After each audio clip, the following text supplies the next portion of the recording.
Hi, it's Chris and Vicky from Plant Planners, and today we're hoping to show you how to rejuvenate a hydrangea. These are two of the same variety of hydrangea. They have been neglected and arguably wrongly pruned in the past.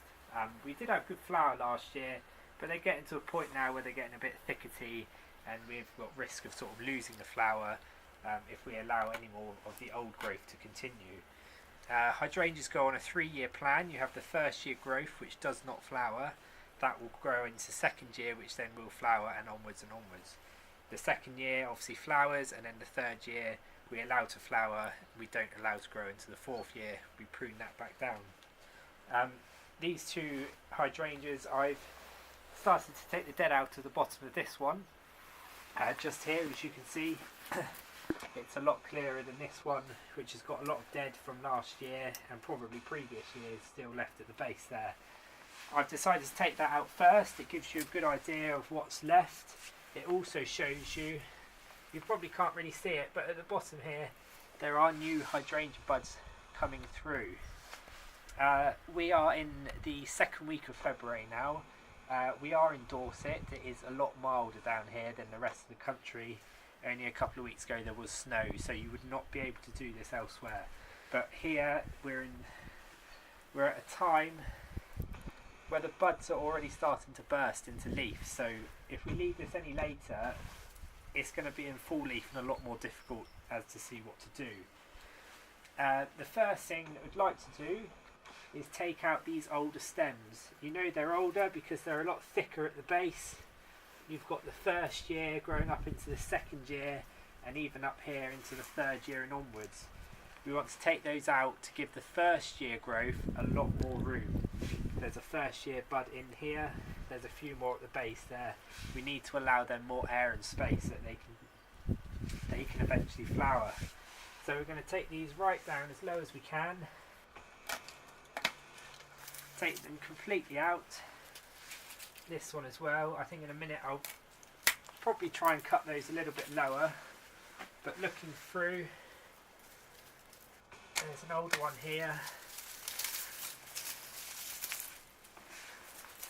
We do need to give these, keep the shape in mind.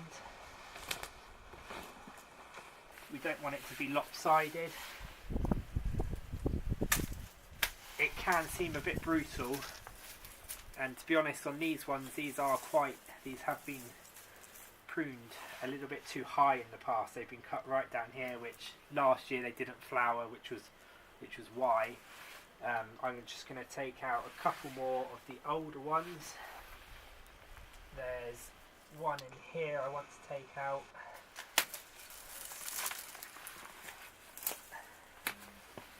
And then I think we're going to take this one at the back out as well.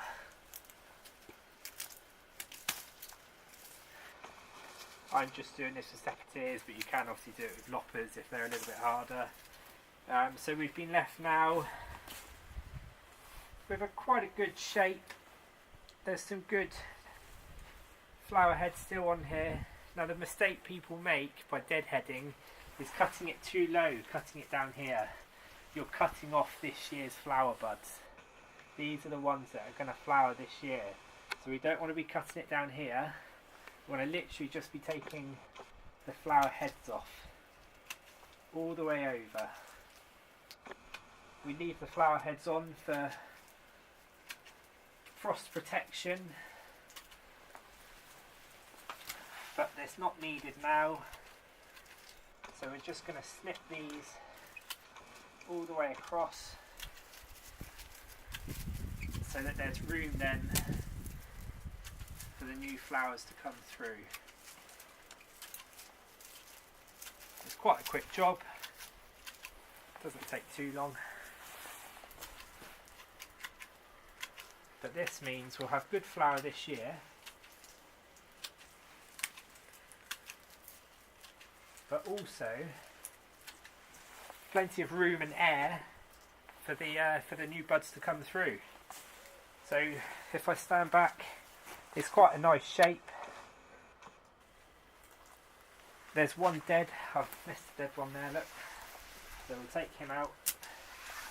But if you look at the comparison of the two differences, this is going to be a much healthier, more flowering plant with new growth than some of these. Next year we'll then take these to the ground because these will take over and flower. And Chris, can you tell that they're a dead shoot because they've just got no new fresh green shoots on them? They'll be very brittle. The ones at the bottom, for an example over here, they'll be very brittle. They'll literally snap, the ones at the bottom. Further up, as an example, just here, you've got a live branch here, but as you can see, this is quite brittle as well, so we'll just take him down there. Maybe we take that one out completely in a minute.